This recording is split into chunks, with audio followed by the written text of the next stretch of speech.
Hello everyone, this is me Kapil सिक्का। स्वागत है आपका स्टडी आई की एजुकेशन प्लेटफॉर्म में। आज इस वीडियो में हम चर्चा करेंगे महाराष्ट्र में हुए टेट स्कैम की। जानेंगे कैसे एक सीनियर आईएएस यहाँ पे इसमें इन्वॉल्व थे और साथ ही साथ इस तरह की माल प्रैक्टिसेस को, इस तरह के स्कैम को रोकने के लिए क्या किया जा सकता है। जैसे कि हम देखते हैं छात्रों का भविष्य काफ़ी ज़्यादा इस पर डिपेंडेंट रहता है।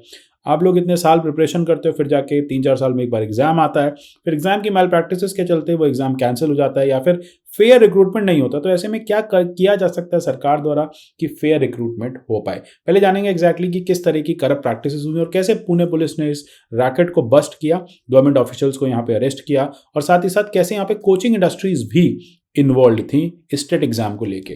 ये भी जानेंगे टेट क्यों इंपॉर्टेंट है, किस तरह से टेट के थ्रू हमें एक better skilled pool of teachers मिलता है। देखिए, बात ये हुई है कि पुणे पुलिस जो है उन्होंने अरेस्ट किया सीनियर आईएएस ऑफिसर सुशील खोडवेकर को। अब इनका ऑलेज्ड इन्वॉल्वमेंट था मैल प्रैक्टिसेस में। जो सीटेट हुआ था जनवरी, यानी जो टेट हुआ था जनवरी 2020 में, स्टेट टेट हुआ था जनवरी 2020 में।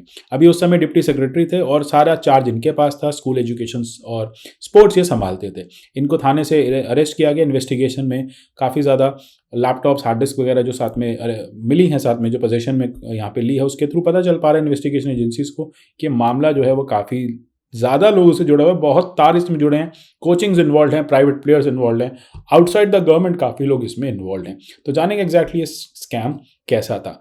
इनफैक्ट पुलिस ने क्लेम किया कि जो 7800 कैंडिडेट्स के मार्क्स थे ना, उनको टैंपर करके बढ़ा दिया गया। यानी जो आईटी कंपनी है जो एग्ज़ाम आपका करवाती है, जो सरकार से कॉन्ट्रैक्ट लेके इस एग्ज़ाम को करा रही होती है, वो तक इन्वॉल्व थी।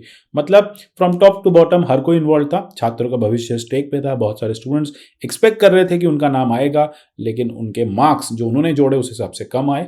तो इसका मतलब कहीं ना कहीं धांधली जो है हुई है। आपको क्या करना है, वीडियो के पीडीएफ डाउनलोड करने हैं, मुझे आपको टेलीग्राम पे फॉलो करना है। पहले जानते हैं टेट क्यों इंपॉर्टेंट है। हाल ही में आपने देखा टेट का काफ़ी प्रचलन हुआ, काफ़ी डिमांड हुई। जैसे ही बीएड के बाद एक कंपलसरी एग्जाम किया गया या फिर ग्रेजुएशन के बाद एक कंपलसरी एग्जाम किया गया कि किस तरह से अगर आपको एक क्वालिफाइड टीचर बनना है तो आपको एग्जाम देना ज़रूरी है। तो ये टीचर्स को टेस्ट करता है मैथमेटिक्स में, साइंस में, लैंग्वेज स्किल्स में, और ये आरटीई के अंडर जो है 2009 से मैंडेट कर दिया गया। तब से जो है ये काफ़ी इंपॉर्टेंट एग्जाम बन गया। हर स्टेट अपना टेट कराता है, महाराष्ट्र का भी टेट है। इसे पुणे में headquartered Maharashtra state council for examination हर साल कराती है। आरटीई को महाराष्ट्र ने 2013 में इंप्लीमेंट किया था। तब से टेट को कंपलसरी कर दिया गया है टीचर अपॉइंटमेंट के लिए। यानी अगर आपको टीचर बनना है, आपको सरकारी स्कूल में या फिर आपको इन जनरल टीचर कहीं प्राइवेट कॉलेज स्कूल में पढ़ाना है, तो आपको टेट देना ज़रूरी होगा। कोई भी टीचर जो गवर्नमेंट द्वारा रिक्रूट किया गया फरवरी 2013 के बाद, उसको कंपलसरली टेट क्वालिफाई करना पड़ेगा। अदरवाइज उसकी जो जॉब है उसको निरस्त कर दिया जाएगा। लेकिन हाँ, जो पहले कट ऑफ डेट से पहले रिक्रूट हो गए थे वो टेट से बच गए। एग्जिस्टिंग टीचर्स के साथ साथ जो भी एस्पायरिंग टीचर्स हैं स्कूल्स के महाराष्ट्र में, चाहे वो एडेड स्कूल हो, अनएडेड स्कूल हो, permanently unaided lower primary schools हो 1st to 5th, upper primary हो 6 to 8, वहाँ पे आपको टेट क्वालिफाई करना नेसेसरी है। अगर आप इनमें से जो भी क्लास को पढ़ाना चाहते हैं, इस आप कहें कि आप प्राइमरी और आप सेकेंडरी क्लासेस को पढ़ाना चाहते हैं, अपर प्राइमरी को पढ़ाना चाहते हैं, तो वहाँ पे टेट जो है नेसेसरी है। टेट में ये देखा जाता है कि आप क्या वाकई कैपेबल इनफ हैं उन बच्चों को पढ़ाने के, आपके इस मैथ साइंस जैसी स्ट्रीम में क्या आपकी पकड़ है, क्या आप एक एलिजिबल टीचर हैं, क्या आप में वो स्किल्स हैं जो एक बच्चे को टीचर में चाहिए। 60% स्कोर करने पड़ते हैं और पासिंग सर्टिफिकेट जो होता है वो 7 साल तक वैलिड होता है। यानी आज आपने अगर टेट क्वालिफाई किया है तो 7 ईयर्स के अंदर अंदर आप जॉब ले सकते हैं। उसके बाद टीचर्स को फिर से टेट देना पड़ेगा। तो इक्विवेलेंट टू रिफ्रेशर कोर्स भी कर दिया गया। ये कहा गया कि हम टाइम टू टाइम टीचर्स की जो स्किल्स हैं वो टेस्ट करते रहेंगे। भी ज़रूरी है। देखो, टीचर्स को भी टेस्ट पे रखना नेसेसरी है। बच्चे भी तो बार बार टेस्ट पे जाते हैं, तो टीचर्स क्यों ना जाएं। जॉब लगने के बाद लोग कॉम्प्लेसेंट हो जाते हैं, टीचर्स अपने सब्जेक्ट पे ध्यान देना छोड़ देते हैं। तो ऐसे कंपलसरी 7 ईयर्स का रिफ्रेशर टेस्ट होगा ना, तो फिर वो भी टोज पे रहेंगे और ठीक से प्रिपेयर करते रहेंगे। ठीक है।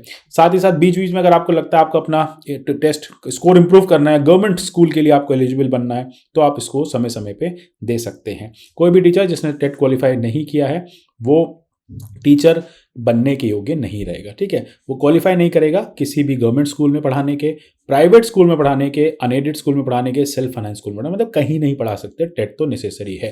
टेट पास कैंडिडेट जो है वो परमानेंट जॉब के लिए अप्लाई कर सकता है। उसको हायर पे बेनिफिट्स मिलते हैं, नो डाउट। रेगुलराइज जॉब होती है।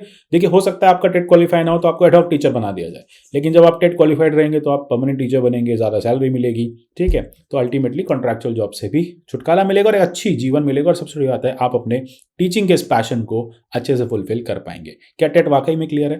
देखिए, अब 2019 के टेट की बात करें तो लगभग देखा गया कि 5.5% जो है वो पास परसेंटेज माना गया था। पेपर 1 में और पेपर 2 में 2 पेपर्स होते हैं, तो अलग अलग परसेंटेज, तो माना तो जा रहा है। देखिए टफ तो है, नंबर ऑफ स्टूडेंट्स बहुत ज़्यादा हैं, ऊपर के 5% इस टेस्ट को क्लियर कर पा रहे हैं।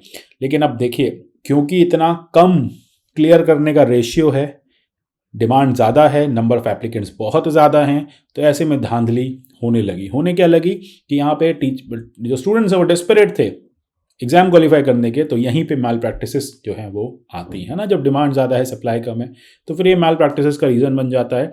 यहाँ पे रिक्रूटमेंट किया गया ग्रुप डी एम्प्लॉयज़ का महाराष्ट्र पब्लिक हेल्थ डिपार्टमेंट द्वारा, ठीक है, उसको स्टेट वाइड जो है कराया गया।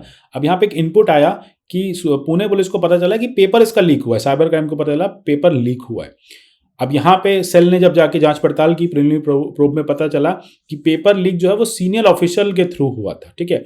और इनफैक्ट कि ये जो पेपर लीक था इसमें कई सारे लोग इन्वॉल्व थे, तो एफआईआर फाइल की गई। एफआईआर फाइल करने के बाद जब प्रोब करना शुरू किया तो एक वेब ऑफ करप्ट प्रैक्टिसेस खुलने लगी। मतलब मैटर कोई और था, फंसा कोई और, है ना। हुआ क्या, मैटर था ग्रुप डी के पेपर लीक का। जब उसकी फाइनली पुलिस ने जांच पड़ताल शुरू करी तो पता चला कि ये तो मैटर ही कुछ और है।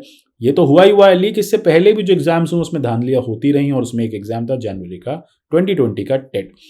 जब पुलिस ने फाइनली जांच पड़ताल शुरू करी, जब पुलिस ने डेटा कलेक्ट करना शुरू किया, एविडेंसेस कलेक्ट किए, तो पता चला कुछ सीनियर गवर्नमेंट ऑफिस बियरर्स हैं, कुछ टाउट्स हैं, कुछ ऐसे, और कुछ प्राइवेट कोचिंग्स हैं, वो इन सब में इन्वॉल्व है। जैसे जैसे पुलिस ने फर्दर जांच को आगे बढ़ाई, क्लूज मिलने लगे और पता चलने लगा कि ये तो काफ़ी बड़ा स्कैम है, ठीक है। तो इसमें एक आईएएस ऑफिसर का नाम जो भी हमने लिया था उनका नाम भी सामने आया। तो इससे लगभग 37 अरेस्ट हुई, प्रीवियस पास chairman, middleman, private institutions, contractors, लगभग 7 करोड़ के लीगली अमास्ड वेल्थ को भी यहाँ पे पुलिस ने कन्फिस्केट किया है। लेकर लेटेस्ट डेवलपमेंट क्या है, बैक टू बैक अरेस्ट चल रहे हैं, ठीक है। पुलिस जो है वो लगी हुई है, काम अपना कर रही है। लगभग पुलिस ने ये देख लिया, ये पुलिस को पता चल गया है कि जो 7880 कैंडिडेट्स हैं जिनके जिनके मार्क्स बढ़ा दिए गए थे, पुलिस ने लगभग इनके भी नाम जो हैं वो ढूंढने शुरू कर दिए हैं। क्योंकि कहीं ना कहीं पुलिस देख रही है कि ऑप्टिकल मार्क रिकॉग्निशन सिस्टम जो है, ओएमआर शीट करेक्ट करने वाला जो सॉफ्टवेयर है, उसके साथ मिडल अप किया गया है, उसमें कुछ चेंजेस किए गए हैं। इनफैक्ट एक सस्पेक्ट की हार्ड डिस्क रिकवर हुई, उसमें कुछ एक्चुअल मार्क्स कोड का भी डेटा मिला, मतलब जो ओरिजिनल मार्क्स थे उसका डेटा मिला इन 7800 बच्चों के। और जो ऑब्वियसली उससे पता चल गया कि कितने मार्क्स फाइनल रिजल्ट्स में आए, तो इससे पता चल जाएगा क्रॉस वेरिफिकेशन एनालिसिस से बच्चों का नाम भी आया है। तो मतलब ये जो पूरा का पूरा वेब है, ये सब पता चला है। इसमें सुशील खड़वेकर जो है उनको अरेस्ट किया गया है, साथ ही साथ बाकी सस्पेक्ट्स को भी यहाँ पे अरेस्ट किया जा रहा है। बहुत सारे जो आईटी कंपनीज के स्टाफ हैं उनको अरेस्ट किया जा रहा है, कोचिंग इंस्टीट्यूट्स वालों को अरेस्ट किया जा रहा है। मतलब मैटर जो है वो काफ़ी ज़्यादा लंबा खींच गया है। अब बात आती है ऐसे में किया क्या जा सकता है, क्या होगा। देखिए सबसे पहले तो थोड़ा सा टेक्नोलॉजी अपनी रोबस्ट करनी पड़ेगी, सरकार को ऑनलाइन एग्जाम्स कराने, टेक्नोलॉजी रोबस्ट करनी पड़ेगी। बहुत सारे ऐसे सिस्टम्स हैं जहाँ भी बेसिक चेक्स एंड बैलेंसेस नहीं है एसएससी एचएससी एग्जाम्स के लिए। मतलब हम महाराष्ट्र स्टेट में नहीं देख रहे, हम एसएससी जैसी चीज़ों में पहले भी देख चुके हैं। बायोमेट्रिक सिस्टम ज़रूरी है, फेस रिकॉग्निशन सिस्टम ज़रूरी है, वीडियो सर्विलांस ज़रूरी है, मॉनिटरिंग ज़रूरी है। और यहाँ पे आप देखेंगे जो एजेंसीज एग्जाम प्रोसेस को हैंडल कर रही हैं उन पे भी एक सर्विलांस नेसेसरी है। लीक्ड एग्जाम पेपर के केस में आप कोशिश कीजिए कि आप एग्जाम को दोबारा कराइए। कोशिश तो पहले देखिए ये रहे कि जो लीक होने के चांसेस उसको कर्ब किया जाए, प्लग किया जाए। हो जाता है तो फिर एक फॉर्मिडेबल आपके पास बैकअप प्लान होना चाहिए। ये नहीं कि आप फिर से नया एग्जाम करा रहे हैं, आपके पास उसी समय एक plan B plan C ready होना चाहिए। मतलब यहाँ पे अब सरकार को भी ये करना पड़ेगा, एग्जामिनेशन एजेंसीज को करना पड़ेगा कि हमारा प्लान है अगर लीक हो जाता है, फेल हो जाता है, तो क्या हम एक प्लान बी साथ साथ लेके चल सकते हैं कि देन एंड देयर नया पेपर आ जाए और फिर से टेस्ट कंडक्ट हो जाए। रेगुलेटरी मैकेनिज्म भी जरूरी है, कोचिंग क्लासेस के रजिस्ट्रेशन जरूरी है, पता चले कहाँ पे वर्क कर रहे हैं, क्या कर रहे हैं। आईटी कंपनीज का प्रॉपर स्क्रीनिंग प्रोसेस जरूरी है। और कोशिश ये की जाए जो बड़े बड़े कंपनीज हैं देश में उनको इस चीज़ के कॉन्ट्रैक्ट मिले तो इसको बेटर कर पाएंगे। मतलब सरकार को उनसे लाइसेंसिंग टाइप करना चाहिए या उनके सुपरविजन में, सर्विलांस में ये एग्जाम्स कराने चाहिए। देखिए छोटी छोटी आईटी कंपनीज होती हैं, इनको फर्क नहीं पड़ता, ठीक है, अगर आज इनका बिजनेस खराब भी हो गया। लेकिन जो बड़ी बड़ी कंपनीज होती हैं इनको काफ़ी ज़्यादा फर्क पड़ता है। लिस्टेड कंपनीज होती हैं, इनके स्टॉक गिरने के चांसेस रहते हैं। तो ये ऐसी माल प्रैक्टिसेस में ना इन्वॉल्व नहीं होंगी। तो इस तरह के टेक्नोलॉजी प्रोवाइडर का मॉनिटरिंग करना या फिर एक इफेक्टिव एफिशिएंट टेक्नोलॉजी प्रोवाइडर को आपको एग्जाम में रखना काफ़ी नेसेसरी है। तो ये सारे चेंजेस जरूरी हैं। देखिए छात्रों का भविष्य जो है वह अधर में लटका हुआ है। कोविड में क्राइसिस बढ़ती जा रही है, एग्जाम्स कंडक्ट नहीं हो रहे हैं। लेकिन हाँ, यूपीएससी का एग्जाम टाइमली कंडक्ट होता है। तो उसके लिए क्या करना है, टारगेट प्रीलिम्स 2022 और जीएस फाउंडेशन परचेज करना है, प्रिपेयर करना है और आने वाले प्रीलिम्स को बहुत अच्छे से देना है। आशा करता हूँ टॉपिक क्लियर हुआ होगा। मिलेंगे अगले टॉपिक में, तब तक के लिए goodbye, take care and God bless you all.